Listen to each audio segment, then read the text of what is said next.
नमो सिद्धाणं नमो आयर्याणं नमो वज्रायाणं नमो लोये सौसाहूणम्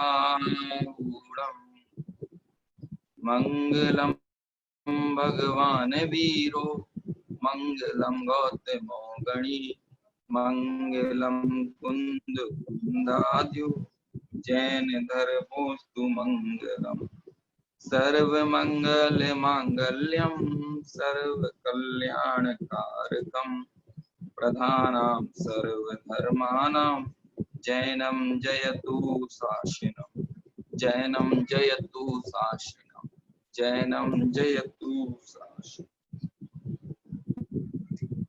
जीवम जीवम दवम जिणवर वसहेण जीर्ण तिट्टम देविंद विंद वंदम वंदे तम सर्वदा सिरसा।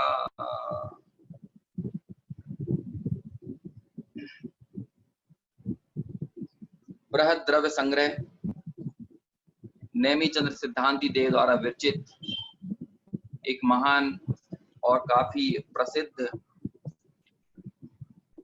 द्रव्यानुयोग का आगम और जिसकी टीका परमागम के रस में डूबकर और बड़ी ही आध्यात्मिक शैली में ब्रह्मदेव सूरी द्वारा की गई है।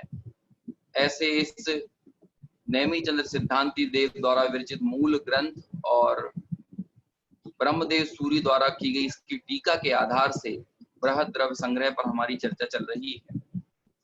गाथा क्रमांक 32 तक का विषय हमारा हो चुका है और इस 32वीं गाथा में दूसरे अधिकार के अंतर्गत सप्त तत्व और नव पदार्थ का वर्णन हमारा चल रहा है। और इस प्रकरण के अंतर्गत हमने आश्रव तत्व की चर्चा करने के उपरांत कल बंध तत्व की चर्चा की थी और उस बंध तत्व में मूल रूप से भावबंध और द्रव्य बंध का सामान्य लक्षण हमने गाथा क्रमांक 32 के माध्यम से समझा था। अब गाथा क्रमांक 33 की चर्चा करना है जिसमें बंध के 4 भेदों की और बंध के कारणों की चर्चा की गई है। कौन कौन से 4 भेद बंध के कहे गए हैं? बहुत ही प्रसिद्ध हैं। प्रकृति बंध, स्थिति बंध, प्रकृति बंध, प्रदेश बंध, स्थिति बंध और अनुभाग बंध। इस तरह से ये 4 बंध जो कि अनादिकाल से इस जीव के संसार चक्र में परिभ्रमण करने का बहुत बड़ा और मूल कारण है। इन चारों ही प्रकारों के बंधों से संलिप्त होता हुआ यह जीव निरंतर पंच परावर्तन रूप संसार में परिभ्रमण कर रहा है। ऐसे इस बंध तत्व का क्या स्वरूप है वो हम इस गाथा के माध्यम से समझेंगे और साथ ही बंध के कारण क्या कहे गए हैं इसे भी देखेंगे। यद्यपि आश्रव तत्व की चर्चा के दौरान आश्रव के जो 5 प्रत्यय कहे थे वही 5 प्रत्यय बंध के भी कहे जाते हैं, बंध के भी हेतु कहे जाते हैं। और ये चर्चा हमने जब आश्रव तत्व की चर्चा की थी उस समय पढ़ी थी कि मिथ्यात्व, अविरति, प्रमाद, कषाय और योग ये ही बंध के हेतु कहे जाते हैं और इनको ही यहाँ पर भावाश्रव का कारण कहा था। लेकिन इस गाथा में, गाथा क्रमांक 33 में जिसकी अभी हम चर्चा करने जा रहे हैं, उसमें कषाय और योग इन 2 कारणों को ही बंध का कारण कहा, जिसमें योग को प्रकृति और प्रदेश बंध का कारण कहा और कषाय को स्थिति और अनुभाग बंध का कारण कहा। तो क्या स्वरूप है उसे हम गाथा पढ़कर और उसकी टीका के माध्यम से ही समझेंगे। गाथा मैं यहाँ से पढ़ता हूँ। गाथा क्रमांक 33 पृष्ठ क्रमांक 105 है। मेरे पास जो ग्रंथ है, आपके पास पीडीएफ हो या हार्ड कॉपी हो तो आप उसमें मिला सकते हैं। अब गाथा के पूर्वार्ध से उसी बंध के प्रकृति बंध आदि 4 भेदों का कथन करते हैं और उत्तरार्ध से उनके कारणों का कथन करते हैं। गाथा इस प्रकार है। पयडित्थि अणुभागप देश भेदादु चतुर्विधो बंधो जोगा पयडिपदेशा यदि अणुभागा कसाय दो मोंती। क्या कहा? पहले पद में तो 4 प्रकार के बंधों के नाम गिना है। पयडी यानी प्रकृति, ठिदी यानी स्थिति, अणुभाग यानी अनुभाग अनुभाग, और पदेश यानी प्रदेश। देखिए मूल बंध के जो हम क्रम पढ़ते हैं उसमें प्रकृति पहले नंबर पर होता है, प्रदेश दूसरे नंबर पर, स्थिति तीसरे नंबर पर, अनुभाग चौथे नंबर पर। लेकिन यहाँ पर गाथा की हम कहें कि गाथा का अनुस्वर मिलाने के चक्कर में प्रकृति को पहले नंबर पर लिया और ठिदी यानी स्थिति को दूसरे नंबर पर लिया। लेकिन इसमें हमें कंफ्यूज नहीं होना है, जो इनका क्रम होता है हमें उस क्रम से ही बात को समझना चाहिए कि प्रकृति पहले है, फिर प्रदेश है, फिर स्थिति और फिर अनुभाग बंध है।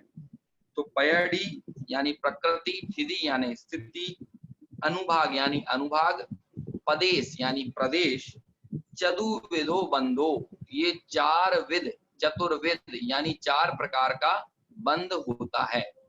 अब किसके कारण कौन सा बंध होता है, तो वो दूसरी वाली पंक्ति में कहा जोगा पयडी पदेशा, जोगा यानी योग से, पयडी पदेशा प्रकृति और प्रदेश बंध होता है। प्रकृति और प्रदेश बंध के लिए क्या चाहिए, तो कहते हैं प्रकृति और प्रदेश बंध के लिए योग की अनिवार्यता है। इसीलिए अरहंतों के भी प्रकृति और प्रदेश बंध होता है, क्योंकि उनको मन वचन काय है ना, इस तरह से योग का सद्भाव है, काय का सद्भाव है ना। मन वचन काय भी शक्ति रूप से उनके विद्यमान कहे ही जाते हैं। यद्यपि जब हम उनके प्राण देखते हैं अरहंतों के, तो उसमें मनो प्राण और वचन प्राण को गर्वित नहीं करते हैं, है ना। ये हमने जब हमारे 10 प्रकार के प्राणों की चर्चा चली थी, उस समय हमने ये चर्चा की भी थी कि अरहंतों के कितने प्राण होते हैं, लेकिन शक्ति रूप से विद्यमान और उनका प्रयोग नहीं है, लेकिन वे विद्यमान है ना। तो ऐसे मन वचन काय योग अरहंतों के विद्यमान होने के कारण उनको प्रकृति और प्रदेश बंध होता है, लेकिन कषाय का सद्भाव नहीं होने के कारण अरहंतों के स्थिति और अनुभाग बंध नहीं होता है। ठीक है, तो योग से प्रकृति और प्रदेश बंध होते हैं। और अणुभागा कषाय दो होंती, ठिदी अणुभागा, ठिदी यानी स्थिति और अनुभाग यानी अनुभाग, ये जो 2 बंध हैं ये कषाय दो यानी कषाय से, होंती यानी होते हैं। तो गाथा का सामान्य अर्थ इतना सा है कि प्रकृति प्रदेश स्थिति अनुभाग ये बंध के 4 प्रकार हैं, उनमें योग से प्रकृति और प्रदेश बंध होता है और कषाय से स्थिति और अनुभाग बंध होता है। ये सामान्य अर्थ है ना। अब देखते हैं कि इसकी टीका में किस तरह से पूरे विषय को समझाया। देखिए टीका में इन कर्मों की प्रकृति को भी अलग अलग बताया कि ज्ञानावरण की प्रकृति कैसी, दर्शनावरण की कैसी। आपने कई ग्रंथों में इसी चीज का विस्तार पढ़ा होगा। भाव दीपिका ग्रंथ आप में से यदि किसी ने पढ़ा हो या किसी ने उसके विषय में सुना हो, कहीं स्वाध्याय आदि के माध्यम से ये प्रकरण चला हो, तो इन 8 प्रकार के कर्मों की प्रकृति आपने सुनी होगी, है ना, कि ज्ञानावरणी की प्रकृति कैसी है, और उदाहरण दे देकर बात को समझाया है। तो यहाँ भी ब्रह्मदेव सूरी ने टीका के अंदर इन 8 ही कर्मों की प्रकृति को उदाहरणों के माध्यम से समझाया कि ज्ञानावरणी की प्रकृति कैसी है, दर्शनावरणी की प्रकृति कैसी है ना, मोहनीय, अंतराय, वेदनीय, ऐसे सभी 8 कर्मों की प्रकृति किस किस प्रकार से है वो उदाहरण के माध्यम से समझाया। सरल ही विषय है, आपने पूर्व में सुना होगा तो एक बार पुनः रिवीजन हो जाएगा, नहीं सुना होगा तो एक तरह से नया प्रमेय आपके जानने में आएगा। देखिए पढ़ता हूं टीका को। प्रकृति स्थिति अनुभाग और प्रदेश के भेद से बंध 4 प्रकार का है, उसका विस्तार कि ज्ञानावरण कर्म का स्वभाव कैसा है। अब ज्ञानावरण कर्म की प्रकृति या स्वभाव कैसा है वो बताते हैं कि जिस प्रकार पर्दा देव के मुख को ढक देता है, कई बार आपने मंदिरों में देखा होगा कि पर्दा लगाकर वेदी को ढांक देते हैं, है ना, प्रतिमा को ढांक देते हैं। तो यहाँ पर ज्ञानावरणी का स्वभाव पर्दे की तरह बताया जा रहा है कि जिस तरह पर्दा जो है वो देव के मुख को ढांक देता है और उस मुख का, देव के मुख का हमको ज्ञान नहीं होने देता है, हम उसको देख नहीं पाते हैं, है ना। यहाँ तो पर्दा समझें या सामने कोई दीवार आ गई हो या कोई भी चीज हो तो उसके कारण हमें पीछे की वस्तु नहीं दिखती ना, तो ऐसा यहाँ पर मूल रूप से पर्दे का तरह स्वभाव बताया।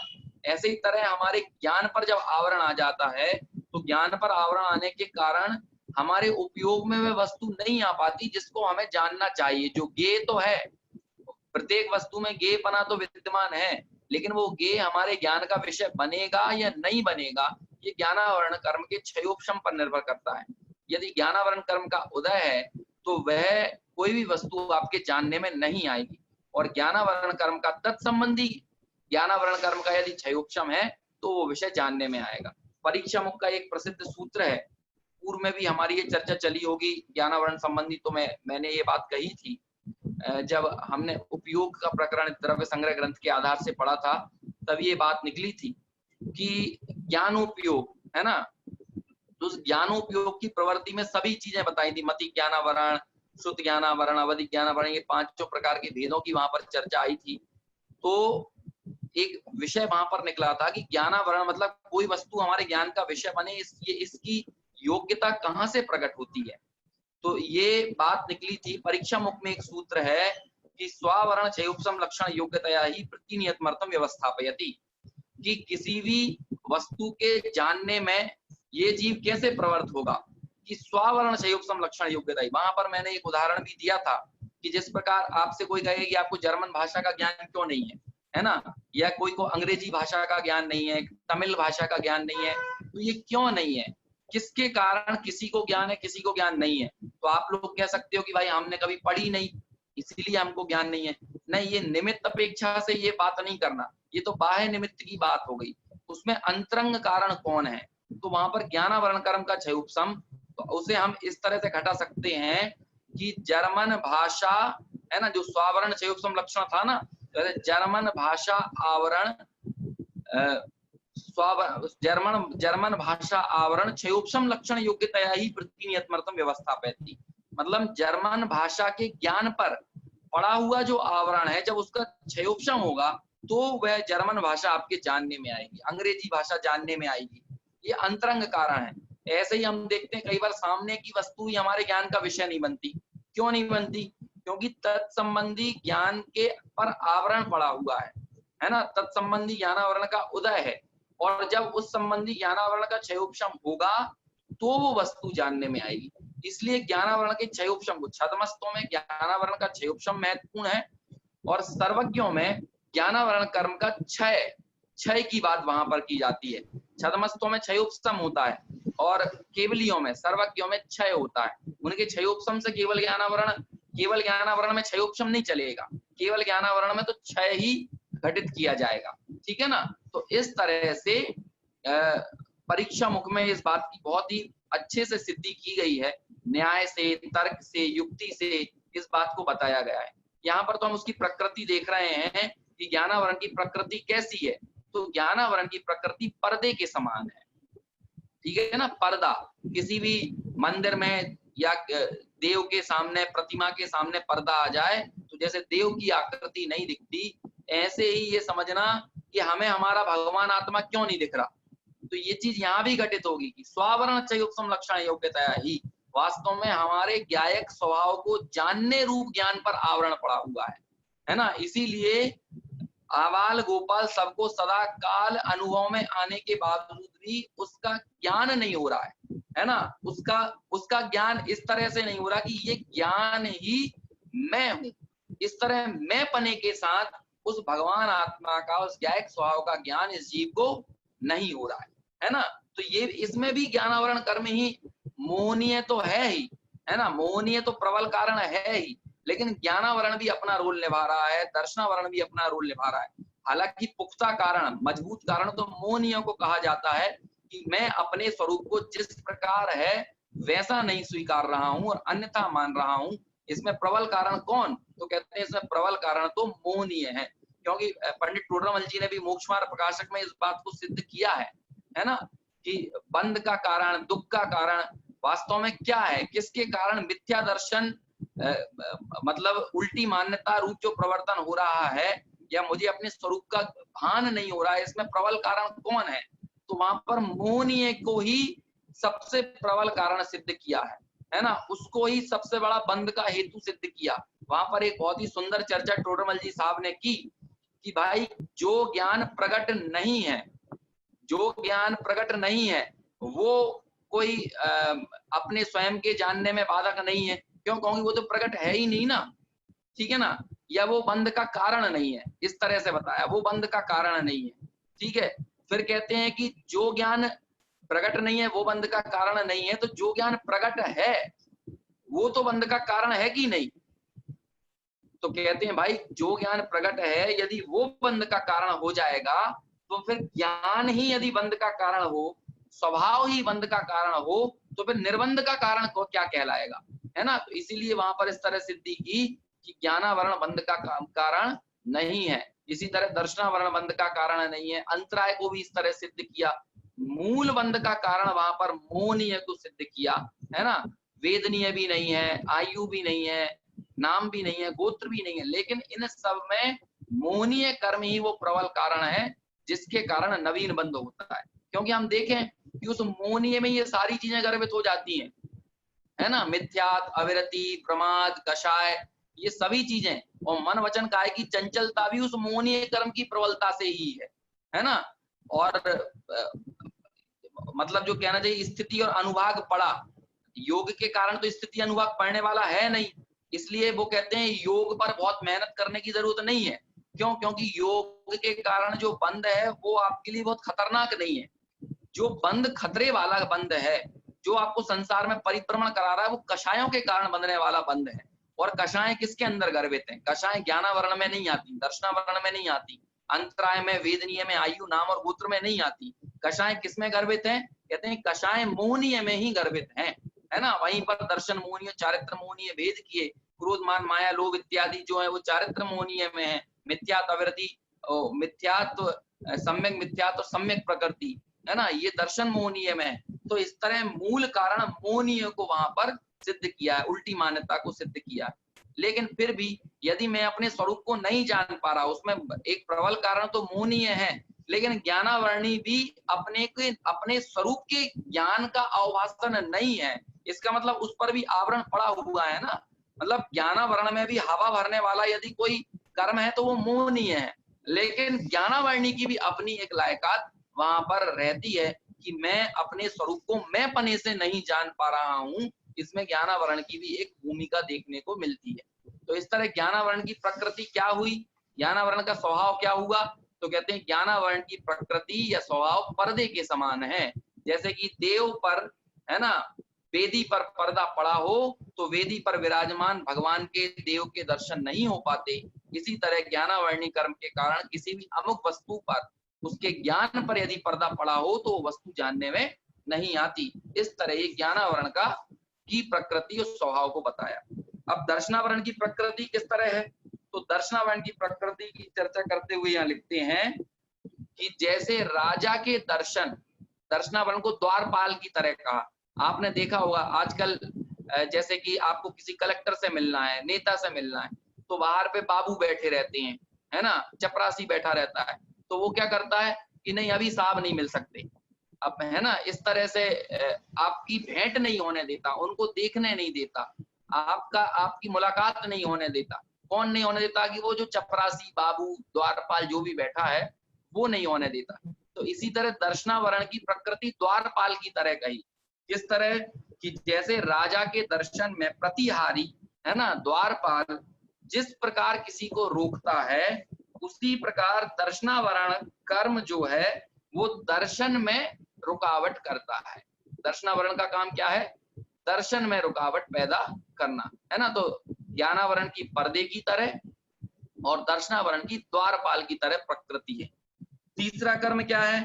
तो कहते हैं तीसरा है वेदनीय, साता और असाता वेदनीय। देखिए ऐसे जब हम घाती अघाती के अलग अलग भेद करके बात करते हैं तो तीसरे नंबर पर मोहनीय को लिया जाता है, लेकिन जब आठों कर्मों को ही हमें एक साथ बताना हो तो वेदनीय को पहले लेते हैं, फिर मोहनीय को लेते हैं, है ना। ज्ञानावरण, दर्शनावरण, वेदनीय, मोहनीय, आयु, नाम, गोत्र और अंतराय को आखिरी में इस तरह से लिया जाता है ना। लेकिन जब घाती अघाती के सेपरेट भेद करके बताते हैं तो ज्ञानावरण, दर्शनावरण, मोहनीय, अंतराय और वेदनीय, आयु, नाम, गोत्र इस तरह से कहा जाता है। यहाँ पर टीका में तीसरे नंबर पर वेदनीय को लिया है ना, क्योंकि आठों कर्मों की समग्रता से चर्चा की जा रही है। तो वेदनीय कर्म का स्वभाव कैसा है? बहुत ही सुंदर उदाहरण दिया। साता असाता वेदनीय दो भेद होते हैं ना वेदनीय के। तो कहते हैं जैसे शहद लिपटी हुई तलवार होती है, तलवार पर शहद लिपटा दी जाए और कोई उसको चखे, तो जब चखता है तो मीठा स्वाद आता है, लेकिन वो इतनी पैनी नुकीली धारदार तलवार है कि वो जीभ रखेगा तो उसे एक क्षण का तो आनंद आएगा, लेकिन अगले ही क्षण, है ना, बल्कि अगले क्षण क्या का उसी क्षण उसकी जिह्वा कटे बगैर भी नहीं रहेगी। समझ में आया ना, उसकी जीभ भी कटेगी। अब इस उदाहरण से हमको पुण्य की औकात पता चलती है, पुण्य की लायकात पता चलती है कि संसार में सुख कितना है ना। ये बहुत ही आध्यात्मिक विषय भी है।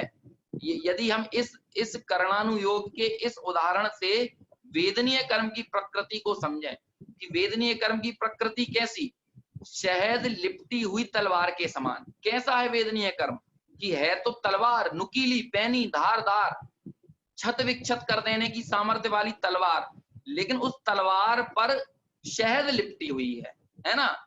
अब शहद ना मानना हो तो आप समझो कि क्या कहते हैं, शक्कर का सीरा लिपटा हुआ है, लेकिन शहद का ही उदाहरण आता है तो हम शहद ही कहें, है ना। अब वो अपन ये तो कहेंगे नहीं कि भाई हम जब मध्य मास मधु नहीं खाते हैं तो मधु का उदाहरण क्यों को दिया। अब तो उदाहरण है बताने के लिए। अब लोगों को तो नशा चढ़ा है ना पुण्य का, लेकिन कहते हैं इस पुण्य को चखोगे तो अगले समय कटोगे, है ना। इसलिए ज्ञानी जो हैं वो पुण्य और पाप में अंतर नहीं देखते, वास्तव में वो तो पुण्य को दुख रूप ही मानते हैं कि भाई जो उस शहद को चखने जाएगा वो अपनी जिह्वा भी कटाएगा। क्यों? क्योंकि वो इतना पैना है, इतना नुकीला है कि उससे अपनी जिह्वा को टच किया तो एक क्षण का आनंद मिला नहीं कि अगले क्षण उसकी जीभ कटेगी। ऐसा होगा। ऐसे ही हमें विषय भोगों की उपलब्धि होती है, और जब उस विषय भोगों में ये जीव रमा तो वहां पर आनंद मनाया। कहले भैया तेरे को ये समझ में नहीं आ रहा कि तूने ये क्षण भर का तो आनंद लूटा, लेकिन तू मरेगा, तू कटेगा, संसार परिभ्रमण को बढ़ाएगा, अपने दुखों को ही बढ़ाएगा। तू सुख के मार्ग को पर आगे नहीं बढ़ रहा है, बल्कि दुख के मार्ग पर ही आगे बढ़ रहा है। लेकिन इस जीव को ये बात समझ में नहीं आती, उसे तो ये लगता है ना। बारंबार उसकी जीव कट गई, फिर थोड़ा सा उपचार किया, है ना, या थोड़ा सा उसकी विस्मृति हुई उस जख्म की, फिर जाता है अरे वो शहद को तो चक्कर आना ही है। मतलब वो शहद की बूंद की लालसा में बारंबार उस वेदनीय में झपट्टे मारता है, और वो साता वेदनीय कितना मिलता है, क्षण भर का, लेकिन उसके बाद जो दुख मिलता है ना। देखिए इसी बात को आधार में रखते हुए श्रीमद जी ने ये पंक्ति लिखी, वह सुख सदा ही त्याज्य है पश्चात जिसके दुख भरा। ऐसा सुख त्यागने योग्य है, क्यों? क्योंकि संसार के सारे सुख ऐसे ही हैं, पश्चात जिसके दुख भरा, उसके बाद में दुख ही है ना। ये वाली पंक्ति इसी उदाहरण से निकली कि शहद, ऐसा शहद चखने योग्य नहीं है जिससे आपकी जिह्वा कटे। तो वेदनीय कर्म की प्रकृति कैसी, शहद लिपटी हुई तलवार के समान। समझ में आया? अब देखिए एक पंक्ति अपन पढ़ते हैं ना, चक्रवर्ती की संपदा इंद्र सरीखे भोग, काक बीट सम तजत हैं सम्यक दृष्टि लोग। ये पढ़ते हैं कि नहीं? और पढ़ते हैं ना, जो संसार विषय सुख होता तीर्थंकर क्यों त्यागे, काहे को शिव साधन करते संयम सो अनुराधे, है ना। तो आप ये सोचिए ये सारी पंक्तियां क्या बताते हैं। छोटे दादा डॉक्टर हुकुमचंद जी भारल साहब एक उदाहरण देते हैं, मतलब एक कथा सुनाते हैं। इस तरह से उन्होंने दृष्टांत में गर्वित कर बहुत ही सुंदर कथा का निर्माण किया है। शांतिनाथ भगवान को मोतियाबिंद, क्या है टाइटल, क्या है कथा का टाइटल है शांतिनाथ भगवान को मोतियाबिंद, है ना। अब देखिए कैसे, यदि हम सबकी दृष्टि से देखा जाए तो लगेगा कि शांतिनाथ भगवान को मोतियाबिंद हो गया। कैसे? देखिए शांतिनाथ भगवान के पास ऐसा रूप था कि पूरी पृथ्वी में, यहाँ पर, है ना, इस पूरे भारत क्षेत्र में वैसा रूप किसी के पास नहीं था। यदि आप में से, हम में से किसी को ऐसा सुंदर रूप मिले तो लगता है यार हमसे बड़ा सौभाग्यशाली कौन है। और ऐसा तन, ऐसा देह कि उसमें एक रोग नहीं, एक तकलीफ नहीं। हमारे शरीर में तो बहुत तकलीफ है, कहीं सर दर्द हो रहा है, कहीं पेट दर्द हो रहा है, कहीं फोड़ा हो रहा, फुंसी हो रहा, है ना, कैंसर हो रहा है, कहाँ के हैजा हो रहा, मलेरिया हो रहा, कोरोना हो रहा, क्या क्या नहीं हो रहा है। लेकिन कामदेव का जो रूप है ना, मतलब वो काम बाहर से भी सौम्य होता है और अंदर से भी बहुत ही तरह की विपदाओं से, रोग आदि से रहित होता है। और तीर्थंकर थे तो चरम शरीर देते तो रोग आदि होने का सवाल ही नहीं होता, तीर्थंकर थे तो, है ना। तो इसलिए कामदेव मतलब बड़ा ही सुंदर सौम्य रूप लावण्य, ठीक है। अब यदि वैभव की बात करें तो कहते हैं 6 खंड के अधिपति चक्रवर्ती कितना होता है, 6 खंड का अधिपति, समझ में आया है। कितने, मेरे हिसाब से सर 16,000 राजाओं का अधिपति होता है चक्रवर्ती, 16,000 मुकुटबद्ध राजाओं का सिरमौर, 6 खंड का अधिपति। सबसे 100 प्रकार के इंद्र कहे जाते हैं ना, उनमें से मानवों में इंद्र चक्रवर्ती कहलाता है। इतनी संपदा के स्वामी कौन, शांतिनाथ भगवान। और फिर रही सही कसर क्या कि चक्रवर्ती से भी, क्यों, क्योंकि संपूर्ण जगतीतल के अधिपति कोई कहलाते हैं तो तीर्थंकर कहलाते हैं, है ना। चक्रवर्ती तो 6 खंड का ही है, लेकिन पूरी जगतीतल के त्रिभुवन के स्वामी, त्रिभुवन के स्वामी तीर्थंकर कहलाते हैं। ऐसे तीर्थंकर प्रकृति, है ना। हम सब लोगों के अनुकूलताओं से उनकी अनुकूलताओं का क्या मेल करें, यदि हम मेल करने जाएं तो यही उनकी तौहीन होगी, है ना, उनकी बेइज्जती होगी। यदि हम कहें हम हमारे सुख से उनके सुख को तौलें, बाहरी सुख को तौलें, अंदरूनी सुख की तो, हाँ 32,000 मुकुट, हाँ ये लिख रही है 32,000, मैंने 16,000 कहा, तो 32,000 मुकुटबद्ध राजाओं का अधिपति होते हैं, है ना। 16,000 मुकुटबद्ध राजाओं के अधिपति को अर्ध चक्रवर्ती कहते हैं, शायद ऐसा है। मेरे को 8,000 और 16,000 का याद था, है ना। तो इस तरह से करेक्शन कर लेना, देख लेना। तो इतने राजाओं का अधिपति स्वामी जो होता है चक्रवर्ती, तीर्थंकर प्रकृति जिनको थी, ऐसे शांतिनाथ भगवान, ठीक है ना। चक्रवर्ती, तीर्थंकर, कामदेव, 96,000 रानियां, है ना, हाथी घोड़े, कितनी सेना, कितना क्या क्या था। लेकिन जब शांतिनाथ भगवान को वैराग्य आया और वे दीक्षा लेकर आगे बढ़े, तो कोई कहे कि कौन भगवान तुम्हें तकलीफ क्या थी, तुम्हें परेशानी क्या होगी, तुम्हें मोतियाबिंद हो गया क्या कि तुमको ये सारी सुख सुविधाएं नहीं दिख रही हैं, जो ये सब, मतलब ये व्यंग्योक्ति इस तरह से प्रयोग की गई, है ना। यदि हम लोग देखें, यदि हम में से कोई व्यक्ति अभी, अरे आपसे बड़ी बातें क्या कहूं, जैसे कि हम लोगों में से कभी किसी को जयपुर पढ़ने के लिए भेज दिया जाता था ना बच्चों को, तो उसके कई रिश्तेदार इस तरह की बातें करते थे। हमारे रिश्तेदार भी हुआ करते थे, जब हम जयपुर पढ़ने गए तो घर वालों से कहते तुम्हारे पास कमी क्या है, काय को भेज रहे हो बाहर पढ़ने के लिए, अच्छे भले तो हो, दुकान है, खा रहे हो, पी रहे हो, रुपए पैसे की कमी है क्या जो वहां पर पढ़ाई करने के लिए भेज रहे हो, तकलीफ क्या है तुम्हें, है ना। आज हम में से कोई यदि वैराग्य लेने लगे तो हम इस तरह की बातें करेंगे कि नहीं, भैया तुम्हें तकलीफ क्या है, तुम्हें पत्नी परेशान करती है, तुमको बच्चों के कारण कोई परेशानी है, तुम्हारे शरीर में कोई रोग है, कोई मानसिक तनाव है, मतलब हम समझते हैं कि वैराग्य सिर्फ डिप्रेशन वाला ही आदमी ले सकता है। हम तो ये कहेंगे ना, कहेंगे सब तो अच्छा है तुम्हारे साथ, मजे करो जिंदगी में, क्यों फालतू में वैराग्य लेने जा रहे हो, इस तरह की बातें करेंगे क्या नहीं। अब हमारी अनुकूलताओं को और चक्रवर्ती, तीर्थंकर और कामदेव जैसी 3 पदवी के धारी शांतिनाथ भगवान की अनुकूलताओं को यदि विचार करें, है ना, शांति कुंतरे तीनों ही तीर्थंकर 3 पदवियों के धारी थे, उनकी अनुकूलताओं का विचार करें और हमारी अनुकूलता का विचार करें तो हमारी अनुकूलता कहीं टिकती है, लेकिन उतनी अनुकूलता होने के बावजूद भी वे वेदनीय कर्म का स्वरूप जानते थे, वेदनीय कर्म का स्वभाव जानते थे, प्रकृति जानते थे, लेकिन हमको ये बात समझ में नहीं आती। हम थोड़ी सी अनुकूलता में फूल के गुप्पा हो जाते हैं, है ना, हमको लगता है हम ही है सब कुछ, हमारे अलावा और कौन है, ऐसा लगता है क्या नहीं।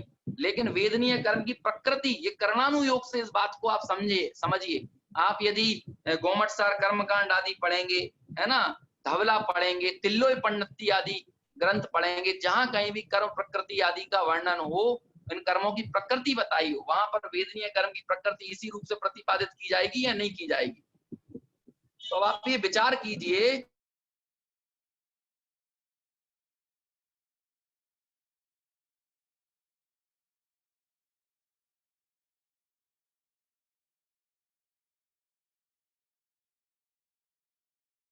हैं, तो फिर हम लोग अपनी दशा का विचार करें जो थोड़ी थोड़ी सी किंचित अनुकूलताओं में ऐसे पागल हो जाते हैं कि उन्हें लगता है कहाँ का स्वर्ग, कहाँ का नरक, कहाँ का पुण्य, कहाँ का पाप, कौन सा मोक्ष, कौन सी आत्मा, इस तरह की बातें करने लगते हैं।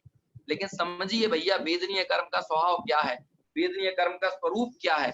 यदि हम इस स्वरूप का विचार नहीं करेंगे तो फिर हमें साता वेदनीय की लालसा निरंतर बनी रहेगी और असाता वेदनीय का उपचार करेंगे। लेकिन संसार में भैया सुख तो कभी कदाचित कहीं कहीं ही है, सुख तो क्या कहें, सुखाभास है ना, कभी कदाचित कहीं ही है।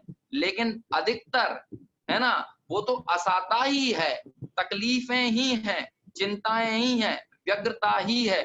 लेकिन उस व्यग्रता के बीच में कहीं कहीं बीच में धूमकेतु की तरह थोड़ी थोड़ी अनुकूलताओं की बिजलियां चमक जाती हैं और हमको ये लगता है जिंदगी भर फिर अगली बिजली चमकने का इंतजार करते हैं, फिर अगली बिजली चमकने का इंतजार करते हैं। लेकिन हम इस संसार के स्वरूप को विचार कर कभी विरक्त नहीं होते। इस चीज का हमें बारंबार विचार करना चाहिए। तो वेदनीय कर्म की का स्वभाव, वेदनीय कर्म की प्रकृति क्या बताई कि शहद लिपटी हुई तलवार। मतलब हम कितने एग्जाम्पल से, कितनी युक्तियों से, कितने तर्कों से ये बात कहें, है ना, कि भाई पुण्य और पाप में अंतर नहीं करो, है ना, विकार में अंतर मत करो, शुभ भाव और अशुभ भाव में अंतर मत करो, बल्कि शुभ और अशुभ भाव में यदि कोई अंतर करेगा, एक को उपाधि एक को हे मानेगा, तो वह अपने त्रिकाली ज्ञान स्वभाव की तरफ कभी भी पलायन नहीं कर पाएगा, वो अपने स्वरूप का कभी निर्णय नहीं कर पाएगा, क्योंकि वो इसी साता असाता के भेद में ही अटक कर रह जाएगा। तो इस तरह से वेदनीय का स्वभाव हमें समझना चाहिए और उस संपूर्ण वेदनीय कर्म से ही विरक्त होना चाहिए, चाहे वो साता वेदनीय ही क्यों ना हो, चाहे असाता वेदनीय क्यों ना हो, क्योंकि दोनों ही कर्म रूप हैं, दोनों धर्म रूप नहीं है। समझ में आया ना, अल्टीमेटली दोनों क्या है, दोनों कर्म ही हैं। साता वेदनीय भी कर्म है और साता वेदनीय का कारण भी कर्म है। समझ में आया, मतलब शुभ भाव आदि शुभ क्रियाएं जो हैं वो उस साता वेदनीय का कारण है, इसलिए वो भी कर्म है। लेकिन अपने ज्ञान स्वभाव में स्थिति, उसका श्रद्धान, उसमें उसकी लीनता, है ना, उसका निर्णय, इस रूप प्रवृत्ति जो है वास्तव में वही धर्म है। और वो साता असाता या शुभ और अशुभ भाव रूप नहीं होती, बल्कि वो शुद्ध भाव रूप होती है। वो त्रिकाली शुद्ध स्वभाव के अवलंबन से प्रकट जो शुद्ध भाव है, वास्तव में वही शुद्ध भाव हमें निर्णय करने योग्य है, वही ध्यान योग्य है और वही रमने जमने योग्य है। इस तरह से वेदनीय कर्म के स्वभाव का हमें निर्णय करना चाहिए। फिर अगला क्या है, देखिए इस पूरे वाक्य को मैं पढ़ देता हूं। मधु से लिप्त तलवार की धार चाटने से जिस प्रकार सुख थोड़ा और दुख बहुत होता है, उसी प्रकार वेदनीय कर्म सुख अल्प और दुख अधिक उत्पन्न करता है। समझ में आया ना, सुख अल्प और दुख अधिक उत्पन्न करता है। संसार में भी जो अभ्युदय सुख पाते हुए जीव देखे जाते हैं, है ना, नारायण, पृथ्वीनारायण, चक्रवर्ती, इस तरह के जो 63 शलाका के महापुरुष हैं और चरम शरीरी आदि जो हैं, ये सब भी इनके जीवन में वो सुख तो होता है, लेकिन ये उस सुख पर मुग्ध नहीं होते हैं, है ना, ये वेदनीय कर्म की प्रकृति को समझते हैं, इसलिए ये अपने ज्ञानाराधन से कभी भी स्खलित नहीं होते और अपने त्रिकाली ध्रुव का अवलंबन लेने के प्रति ही इनकी उत्कंठा निरंतर विद्यमान रहती। ठीक है, अगला है मोहनीय कर्म। तो मोहनीय का स्वभाव कैसा है, तो मद्यपान, मदिरापान, दारू, शराब पीने की तरह। जैसे शराब पीने के बाद पता नहीं होता कौन माँ है, कौन पत्नी है, कौन बहन है ना, अपना घर कौन सा है, दूसरे का घर कौन सा है, ये पता नहीं होता। ऐसे ही मोहनीय में भी इस जीव को ये नहीं पता कि मेरा स्वरूप क्या है और पर रूप क्या है। अपना अंश पर में मिलाता है और पर का अंश अपने में मिलाता है। इसमें जो प्रबल कारण है वो कौन सा है, मोहनीय कर्म है। इसलिए मोहनीय कर्म की प्रकृति किसके समान कही, मदिरा के समान, शराब के समान कही। अगला आयुष्य कर्म। आयुष्य कर्म का स्वभाव क्या है, तो कहते हैं बेड़ी की भांति, है ना, बेड़ी, पैरों में बेड़ी बांध दें कि जब तक वो बेड़ी बंधी है तब तक आप कहीं भी आ जा नहीं सकते। ऐसे जब तक आपकी आयु कर्म की स्थिति है, आयु कर्म है, वो आयु कर्म आपको कहीं अन्यत्र दूसरी गति आदि में जाने नहीं देगा। इसलिए आयु कर्म का स्वभाव जो है वो बेड़ी की तरह कहें या जेल की तरह कहें, है ना, जेल में चार दीवारी में बंद कर दिया जाए, तो ऐसे ही आयु जो कर्म है वो जब तक उसकी उपस्थिति स्थिति है तब तक ये जीव अन्यत्र कहीं पलायन नहीं कर सकता। अगला है नाम कर्म का स्वभाव कैसा है, तो कहते हैं नाम कर्म का स्वभाव चित्रकार की तरह है। जैसे चित्रकार अनेक प्रकार के चित्र बनाता है, हाथी बनाता है, घोड़े बनाता है, चींटी बनाता है, पर्वत बनाता, पेड़ पौधे बनाता है, क्या क्या नहीं बनाता है नाम कर्म, है ना। कभी मुंह बड़ा बना देता है, हाथ पैर छोटे बनाता है, कभी हाथ पैर बड़े बनाता है, मुंह छोटा बनाता है, किसी को मोटा बनाता है, किसी को पतला बनाता है, किसी को गोरा बनाता है, किसी को काला बनाता है, ऐसा चित्रकार रहता है ना।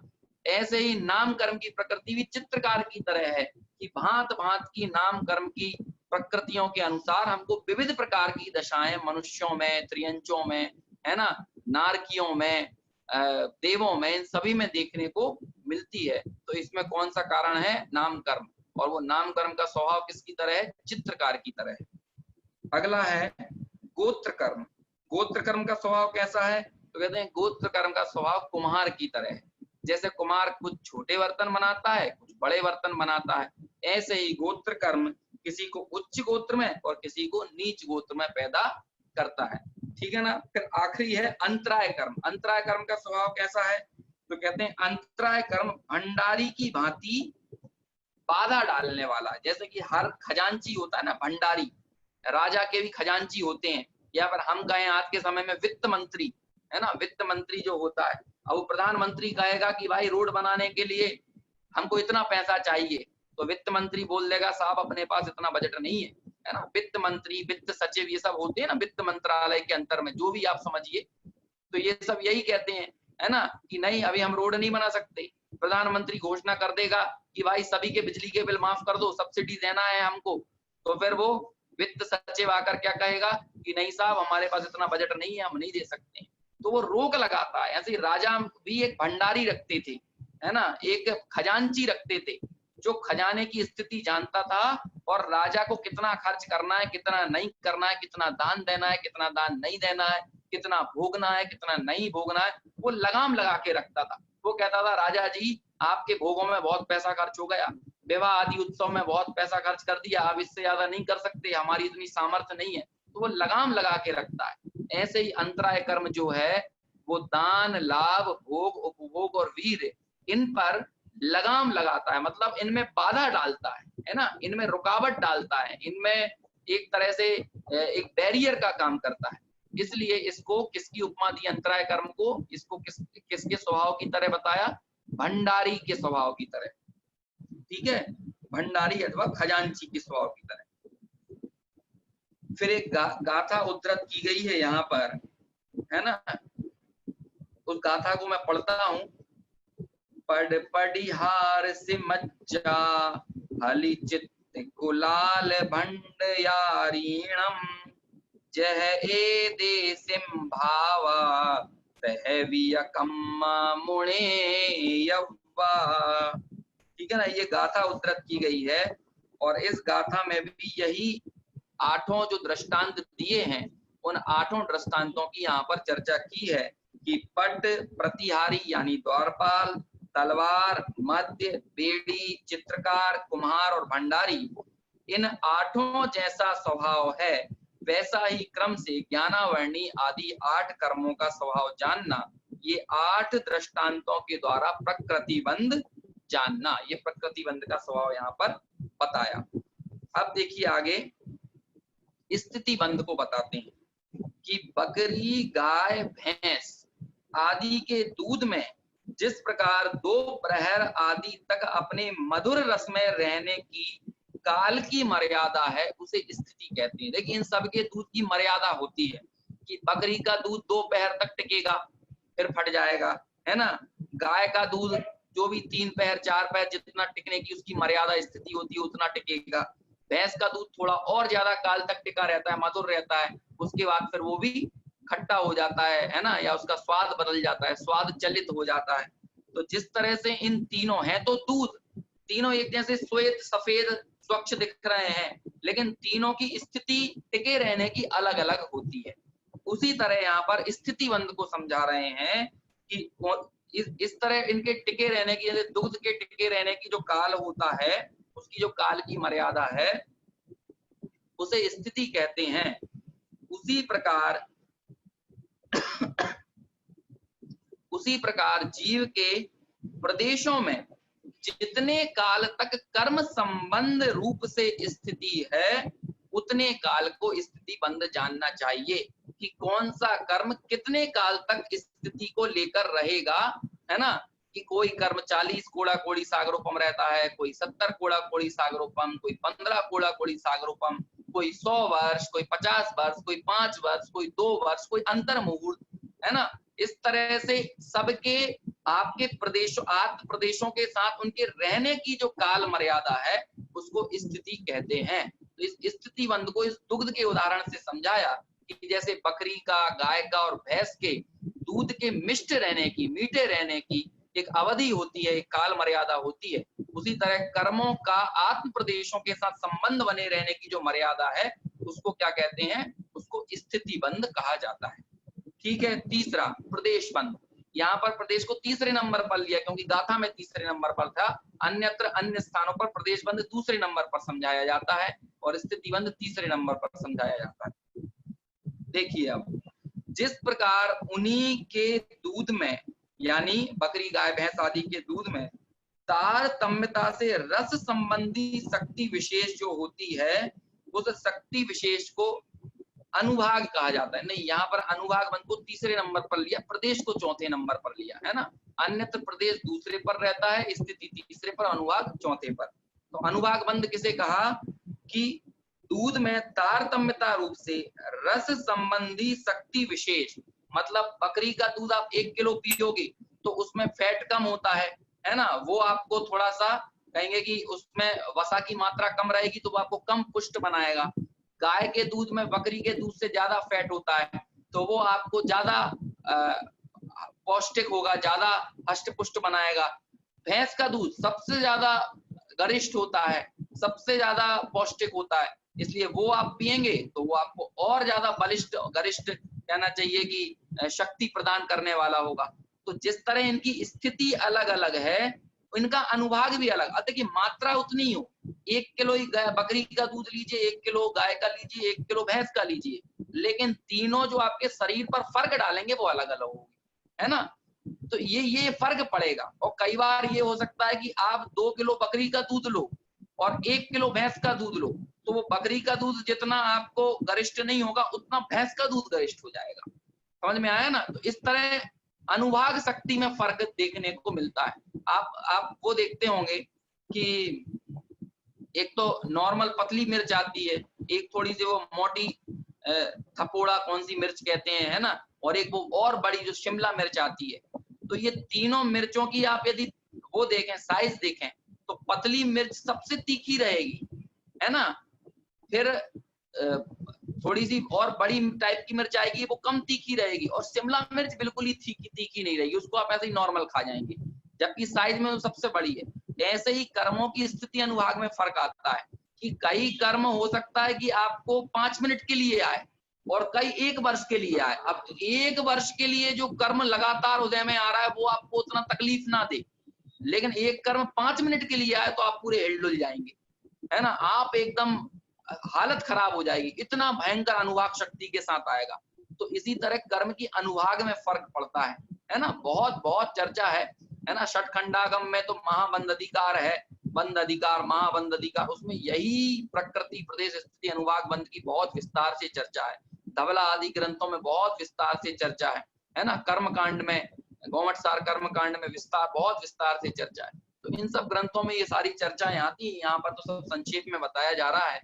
और बहुत ही सार गर्भित यदि ये प्रकरण पढ़ना है तो मोक्ष मार्ग प्रकाशक का में ये सभी कर्मों की बंध को बताया है, प्रकृति प्रदेश स्थिति अनुभाग बंध, बहुत ही तार्किक लॉजिकल ढंग से उदाहरणों के जरिए, वहां से हमको इस विषय को पढ़ना चाहिए। ठीक है ना। तो इस तरह से इनके अनुभाग में फर्क आता है, स्थिति में बताया, अनुभाग में फर्क बताया। एक बार पुनः पढ़ता हूं ये वाला सेंटेंस, 2-3 मिनट में अपन इस विषय को पूरा करेंगे। जिस प्रकार उन्हीं के दूध में तारतम्यता से रस संबंधी शक्ति विशेष को, यानी चिकनाई मिठास को अनुभाग कहा जाता है, उसी प्रकार जीव के प्रदेशों पर स्थित कर्म के स्कंधों में भी सुख अथवा दुख देने की शक्ति विशेष को अनुभाग बंध कहा जाता है।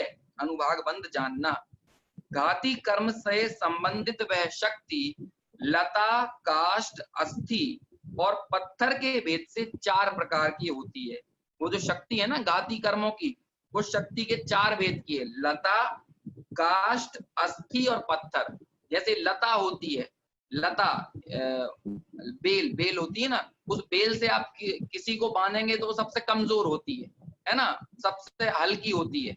फिर दूसरे नंबर पर काष्ठ लिया, काष्ठ की अनुभाग शक्ति या ताकत, बलिष्ठता होगी वो थोड़ी ज्यादा होगी। फिर काष्ठ के बाद तीसरे नंबर पर लिया अस्थि, है ना, यानी हड्डी। हड्डी से यदि किसी पर आप बाधा पहुंचाएंगे, किसी को रोकेंगे या किसी को मारेंगे, किसी को लता से मारिए, किसी को आप लकड़ी से मारिए, किसी को आप हड्डी से मारिए और किसी को पत्थर से मारिए, तो पत्थर की अनुभाग शक्ति सबसे तीव्र है, ठीक है ना, लता की सबसे कम है, फिर लता से ज्यादा काष्ठ की यानी लकड़ी की है, और लकड़ी से ज्यादा हड्डी की है, और हड्डी से ज्यादा किसकी है, पत्थर की है। तो इस तरह अनुभाग शक्ति को 4 भागों में विभाजित किया जाता है। घाती कर्म की अनुभाग शक्ति 4 भागों में विभाजित होती है।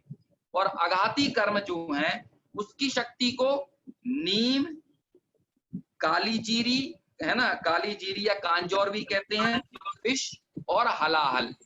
अघाती कर्म के 4 प्रकार बताए कि सबसे पहले नीम में भी कड़वापन होता है, फिर काली जीरी कोई कांजौर कोई होता है उसमें और कड़वापन होता है, विष और कड़वा और नुकसानदायक होता है, और जो हलाहल होता है वो तो एकदम सिरमौर होता है ना, वो तो आदमी को एकदम फिनिश ही कर देता है, हलाहल जो है।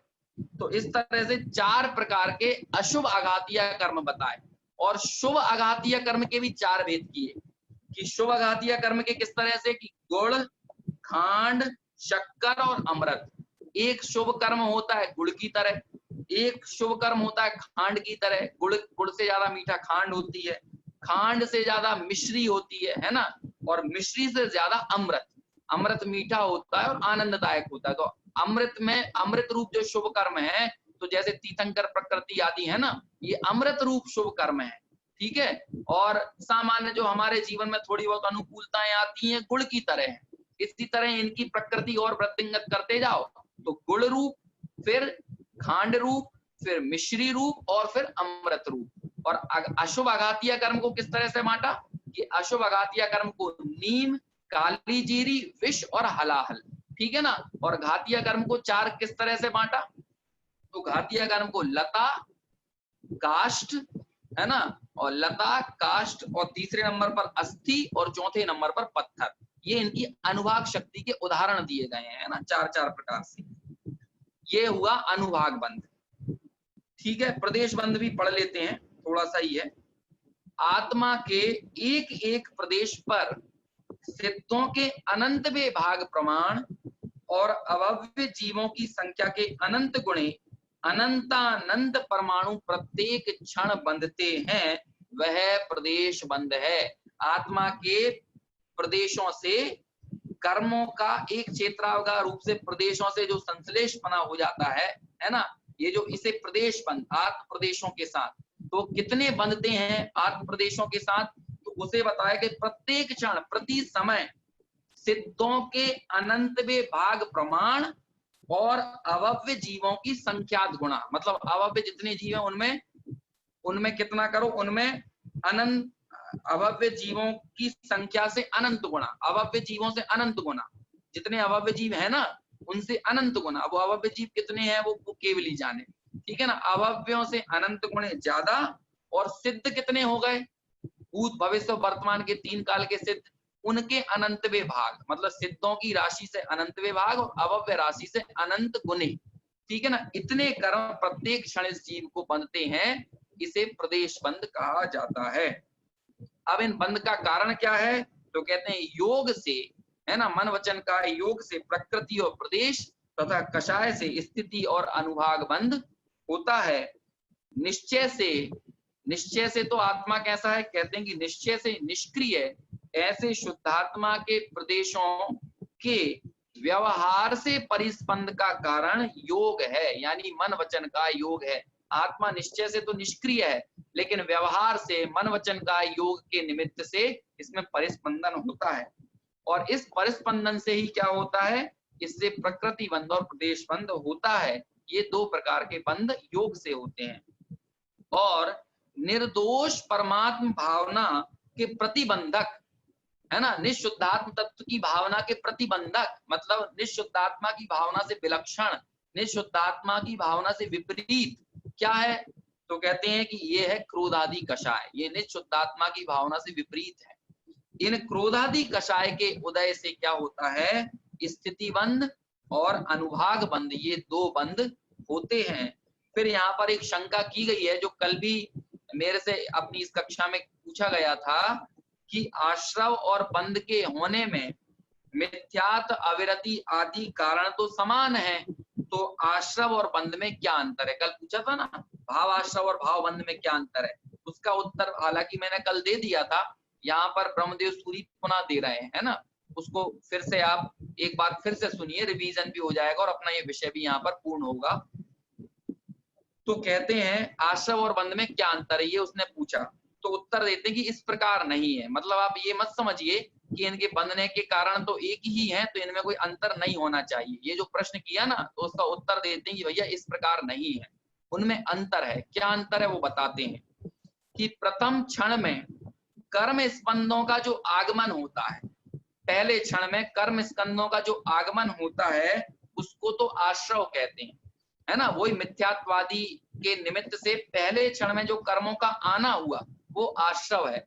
और दूसरे क्षण, तीसरे क्षण, चौथे, पांचवें, छठवें क्षण, यानी आगमन के पश्चात द्वितीय आदि क्षणों में जीव के प्रदेशों में उन स्कंदों का जो रहना होता है, पहले में तो पहले क्षण में तो आए तो वो आश्रव हुआ, लेकिन फिर दूसरे आदि क्षणों में उन स्कंदों का जो रहना रुकना होता है उसको क्या कहते हैं, उसको बंध कहते हैं।